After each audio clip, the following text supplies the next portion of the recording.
hubungan syarat dengan adat bagikan tubuh dan sebatang ibarat badan itu nyawa. Badan adalah adat, nyawa adalah syarat. Karena itu tidak mungkin bagi orang yang memahami ABSSBK, yang sampai kajinya kepada syarat mengatur adat memakai, akan bertingkah apa yang dilakukan oleh adat dengan petunjuk yang diberikan oleh syarat. Tidak mungkin.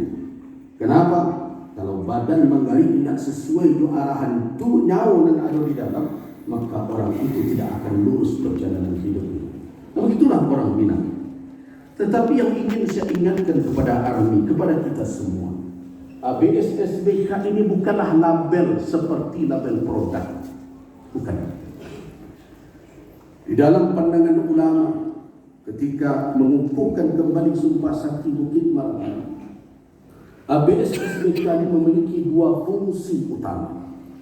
Yang pertama, dia adalah sebagai komitmen orang Minangkabau, siapapun dan dimanapun posisinya, sebagai ulama kah dia, sebagai pemangku adat kah dia, sebagai pemegang kekuasaan kah dia, apapun dari manapun, wanita, laki-laki, kete, gadang, seluruhnya berkomitmen bahwa ujung dari perjalanan hidupnya sesuai dengan firman Allah dalam surah Al-An'am, wa anna hadza siratal mustaqima fattabi'u.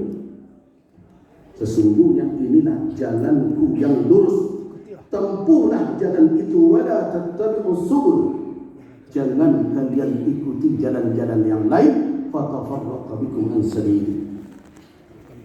Kamu akan terpisah, bercerai dan menjarak dari jalan yang dibentangkan oleh Allah Subhanahu wa taala.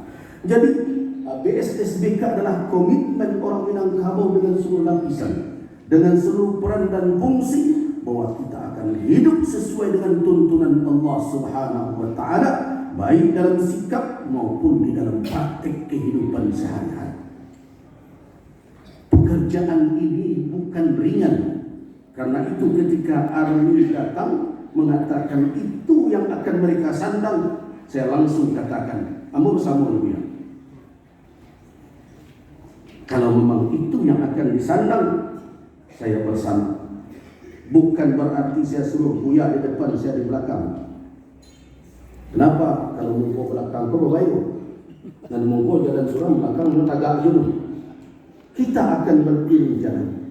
Kalau perlu dalam posisi keorganisasian Majelis Ulama akan siap untuk memayungi setiap gerakan yang akan diambil untuk menegakkan nilai ini. Saya senang ketika Pak Gubernur dan Minangkabau sudah lebih 10 tahun yang lalu Pak Gubernur pernah dirapatkan di Majelis Ulama. Ada surat resmi ketika itu ke MUI untuk MUI memusyawarahkan apa nama Masjid Raya Sumatera Barat. Sebab nama Masjid Raya Sumatera Barat kan belum bernama. Itu dengan nama Syekh Ahmad Khatib Al-Minangkabawi. Itu telah kami kirim. Dan bahkan MUI dahulu telah datang ke Jeddah bertemu dengan keluarga beliau, meminta izin untuk memakai nama itu, tinggal prosedur administrasinya waktu itu yang belum